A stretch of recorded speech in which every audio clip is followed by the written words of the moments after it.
दोस्तों, अगर आपने देखा होगा, अच्छे ध्यानी साधकों को, साधु महात्माओं को, संतों को जो लगातार ध्यान करते हैं, उनके जीवन में ध्यान एक लक्ष्य है। दिन में कई घंटे वो ध्यान करते हैं। और ऐसे कर्मयोगी भी हैं जो अपने संसार के कर्मों को करते हुए भी ध्यान करते हैं। जैसे हमारे गुरुदेव संसार के अपने सभी कर्मों को करते हुए ध्यान भी करते हैं और ध्यान कराते हैं, और वो हर परिस्थितियों को संभाल लेते हैं। अगर आप भी ऐसे किसी गुरु को, संत को, महात्मा को जानते हैं तो उनका नाम कमेंट में ज़रूर लिखिएगा, जिससे कि और साधक भी उनके बारे में जान सकें। दोस्तों, अब ऐसा होता कैसे है और किस तरीके से ध्यानी जो साधक होते हैं या महात्मा होते हैं वो ऐसा कैसे कर लेते हैं।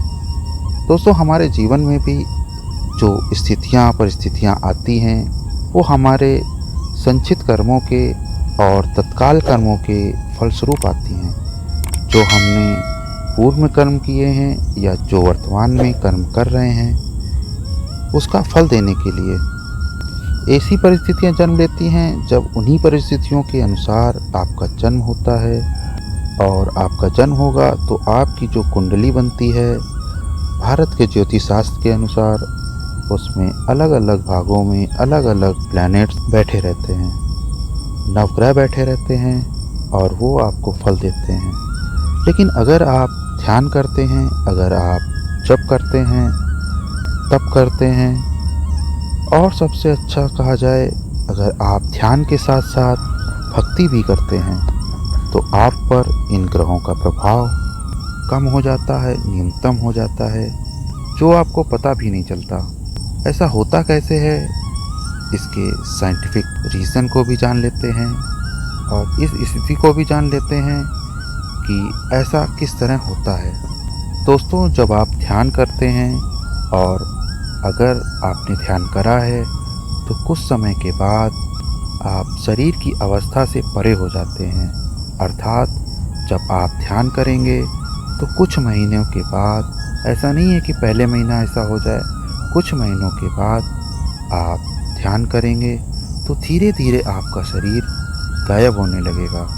अगर आपको ध्यान की विधि पता नहीं है तो वीडियो के डिस्क्रिप्शन में जाइए, वहाँ ध्यान की विधि का वीडियो आपको मिल जाएगा। आप देख लीजिए कि हमारी ध्यान की विधि कैसी है, और जब आप ध्यान करेंगे तो धीरे धीरे आपका जो शरीर है वो गायब होने लगेगा। गायब होने का अर्थ है आप शरीर का भाव भूलते जाएंगे और जितने भी नवग्रह हैं, जितने भी ग्रह हैं, उनका प्रभाव कहाँ होता है?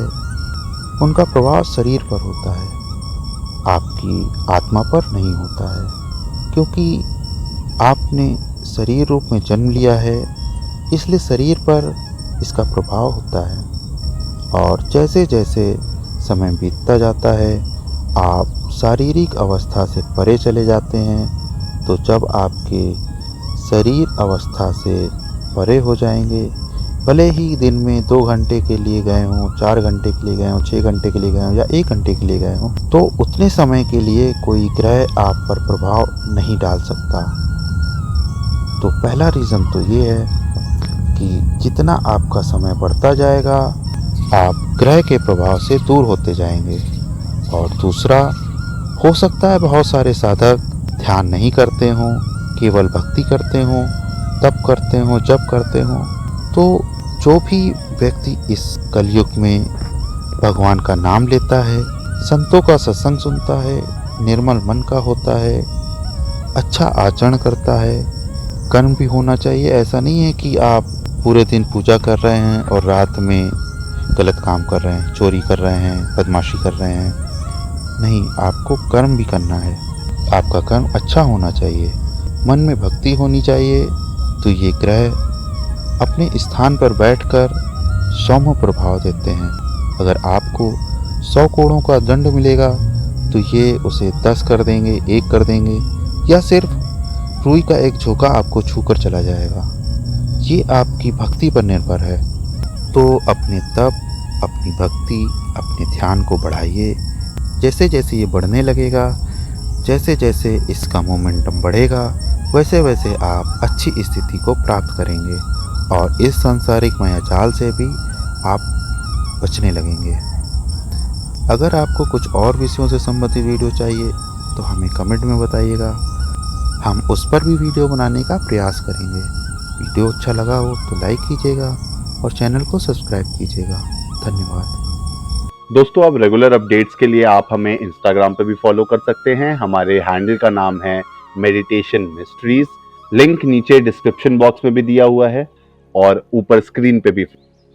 ऐसे ही वीडियोस हम आपके लिए आगे भी लाते रहेंगे, तो चैनल को सब्सक्राइब करना ना भूलें और बेल आइकन जरूर दबाएं ताकि आपको हमारे रेगुलर नोटिफिकेशंस मिलते रहें। तब तक के लिए धन्यवाद।